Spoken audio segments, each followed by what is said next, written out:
solih dan solihah, bagaimana kabarnya hari ini? Alhamdulillah, luar biasa, tetap semangat, selalu ceria, Allahu Akbar. Baik anak-anak ibu yang solih dan solihah, untuk hari ini kita akan belajar tematik mengenai ilmu pengetahuan sosial. Nah, IPS kali ini kita akan belajar mengenai kegiatan ekonomi di negara-negara ASEAN. Yang kedua adalah fakta-fakta politik di negara ASEAN. Kondisi geografis yang sama di negara-negara Asia Tenggara itu memiliki persamaan terkait hasil ekonominya. Nah, kegiatan ekonomi di setiap negara Asia Tenggara itu masih mengandalkan hasil alamnya, karena kebanyakan dari Asia Tenggara itu adalah negara berkembang. Hanya satu saja negara maju di Asia Tenggara, yaitu Singapura. Beda dengan yang lainnya. Singapura itu mengandalkan kegiatan ekonominya dari kegiatan jasa, perbankan, perhotelan, perdagangan, dan lain sebagainya. Untuk itu, marilah kita cari tahu kegiatan ekonomi apa saja sih yang dilakukan masing-masing negara. Simak ya. Sekarang kita masuk ke negara pertama, yaitu Indonesia. Indonesia adalah negara berkembang yang mata pencahariannya di bidang pertanian. Hasil dari pertanian itu adalah padi. Kemudian ada juga hasil dari perkebunan, yaitu teh dan kopi. Tak hanya itu, Indonesia juga menghasilkan dari bidang pertambangan. Apa saja? Ada emas, ada nikel, kemudian ada intan, ada minyak bumi. Kemudian untuk di bidang perindustrian dan pariwisata juga merupakan sektor perekonomian masyarakat Indonesia. Contohnya kalau untuk pariwisata ada di Provinsi Bali. Nah, di Provinsi Bali itu banyak sekali turis-turis yang masuk ke Indonesia untuk berlibur. Nah, itu adalah menjadi salah satu sumber pendapatan dari negara Indonesia. Yang kedua, kita masuk ke negara Singapura. Singapura adalah satu-satunya negara ASEAN yang termasuk negara maju, di mana kegiatan ekonominya itu dari perdagangan, perhotelan, kemudian dari jasa. Nah, kenapa? Karena Singapura itu memiliki areal yang sempit dan tidak memungkinkan untuk memiliki lahan yang besar seperti perkebunan, pertanian, dan lain sebagainya. Nah, tapi di sana juga ada di bidang peternakan. Ada apa saja? Ada unggas dan sapi perah. Kawasan industri di Singapura itu terdapat di daerah Jurong. Negara yang ketiga yaitu Malaysia. Nah, kegiatan ekonomi utama di negara Malaysia adalah di bidang pertanian, pertambangan, dan perindustrian. Nah, Malaysia ini termasuk penghasil timah terbesar di dunia loh. Wow, Masya Allah ya. Nah, untuk hasil ekonomi yang lain seperti di bidang pertanian itu ada padi, ada lada, kemudian ada teh, kemudian ada minyak sawit, dan karet. Untuk bidang perindustrian juga Malaysia banyak menghasilkan barang-barang berupa barang elektronik dan barang-barang dari baja. Selanjutnya kita masuk ke negara yang keempat, yaitu Brunei Darussalam.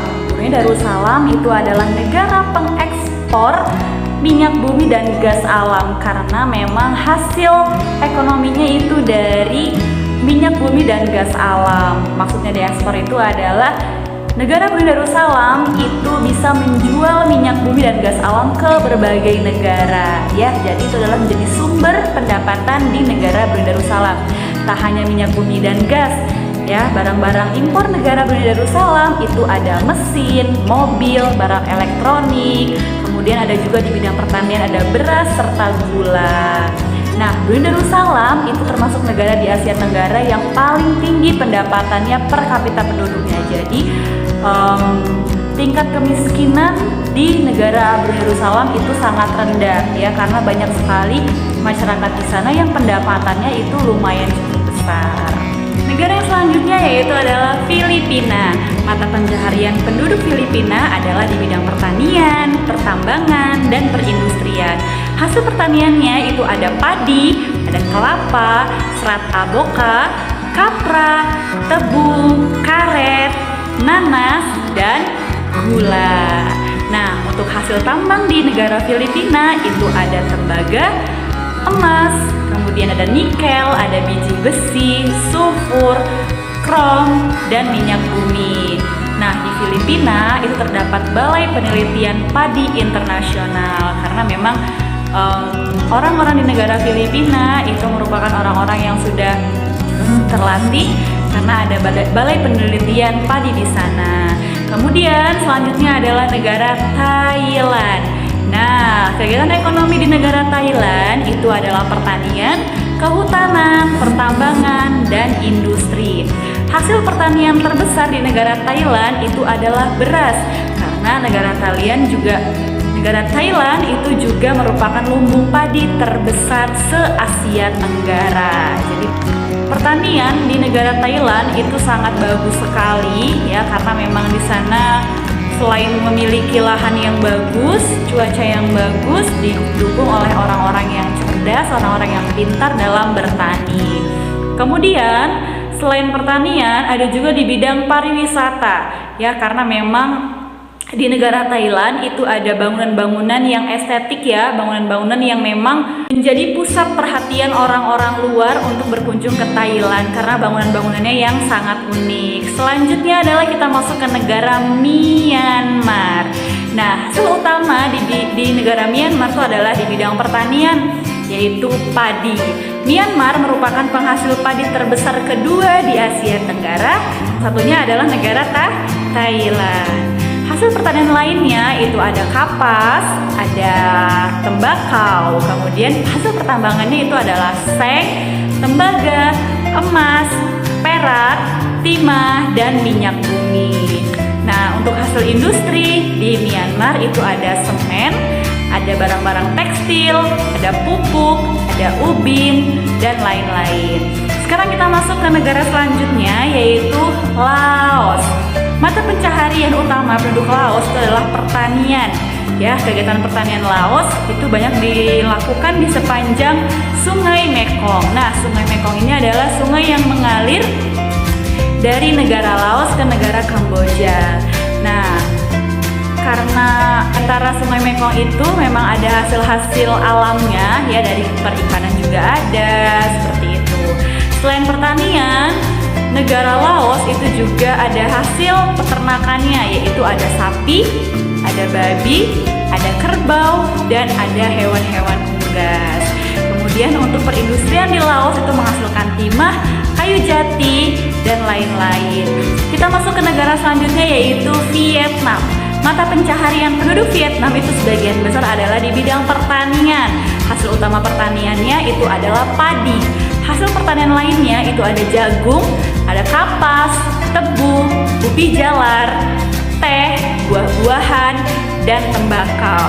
Hasil pertambangannya itu ada emas, biji besi, timah, fosfat, dan seng. Kemudian untuk hasil industri atau hasil pabrikan itu ada kapal, ada mesin-mesin, ada semen, ada kertas, dan bahan-bahan kimia. Selanjutnya kita masuk ke negara yang terakhir, yaitu ada negara Kamboja. Oke, untuk mata pencaharian di negara Kamboja itu adalah bidang pertanian. Daerah pertanian itu terdapat di sepanjang Sungai Mekong. Termasuk hasil pertaniannya itu adalah padi, kemudian ada karet, kemudian untuk di bidang perindustriannya itu ada tekstil, kemudian ada kayu, ada kertas, semen, serta penggilingan padi. Anak-anak soleh dan solihah, jadi itulah kegiatan ekonomi yang ada di negara Asia Tenggara ya, yang mayoritas masih mengandalkan hasil alam, yaitu pertanian, pertambangan, peternakan. Hanya ada satu negara yang tidak mengandalkan alam, yaitu adalah negara Singapura yang mengandalkan dari kegiatan jasa dan perdagangan. Baik anak-anak, untuk materi kegiatan ekonomi di negara ASEAN, sekarang kita lanjut ke fakta-fakta politik.